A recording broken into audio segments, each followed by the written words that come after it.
On ne les voit pas, on ne les ressent pas et pourtant on s'en méfie de plus en plus. Ce sont les champs électromagnétiques. Leur rayonnement est entré dans le vocabulaire du grand public sous le terme d'électrosmog ou pollution électromagnétique à mesure que le téléphone portable s'imposait dans le quotidien. Quand on évoque le sujet, on pense plutôt lignes à haute tension ou antennes de téléphonie mobile, bref un danger qui vient du ciel. On n'imagine pas qu'il puisse aussi rayonner du sol juste sous nos pieds. Versoix, dans le canton de Genève. Au rez-de-chaussée de cet immeuble, une chambre d'enfant comme il en existe des milliers. Pourtant, depuis 2 mois, la petite fille qui dormait là n'y vient plus que pour prendre un jouet. Dans cette pièce, un danger invisible la menace.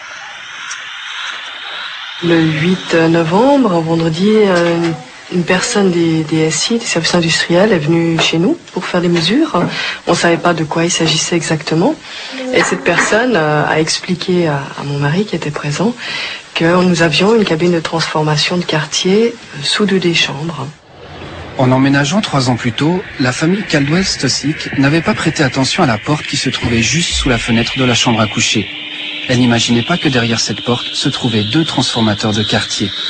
Ces installations sont disposées en de nombreux points du réseau électrique. Elles sont là pour convertir le courant moyen en courant faible, c'est-à-dire pour passer d'une tension de 18 000 volts aux 220 volts qui alimentent les logements. Le problème est que les barres conductrices qui sortent du transformateur véhiculent une grande puissance électrique, ce qui génère tout autour un champ magnétique très important. Et c'est justement ce champ que les services industriels étaient venus mesurer dans l'appartement. Les mesures ont montré qu'il y avait jusqu'à 16 microtesla dans la chambre de la petite et 11 et 14 dans le bureau, qui est aussi une chambre au départ, et que la norme fédérale était de 1 microtesla. Autrement dit, en certains points de la chambre d'enfant, le champ magnétique dépassait de 16 fois la norme admise. Nous avons fait faire des mesures par un laboratoire indépendant. Les résultats ont été identiques et ils ont permis de préciser l'emplacement exact du rayonnement. On a constaté que dans la chambre de l'enfant, on avait un maximum entre 10 et 15 microtesla à peu près au milieu de la pièce, donc juste à côté du lit. Donc mesuré à 20 cm au-dessus du niveau du sol.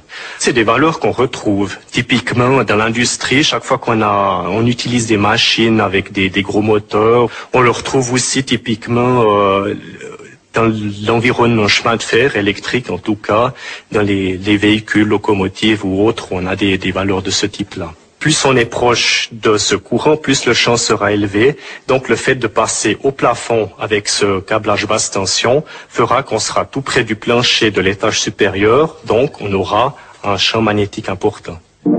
Cela signifie aussi que plus on est proche du sol, plus on est exposé à un champ élevé.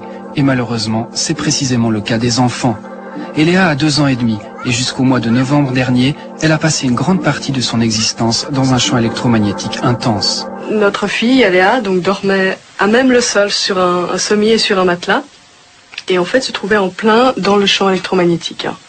Et ça a provoqué des problèmes on pense des problèmes de sommeil, parce que depuis réveillée, on l'a mise dans une nuit, voire 6 fois. Donc à chaque fois, il fallait se lever, lui dire de se recoucher.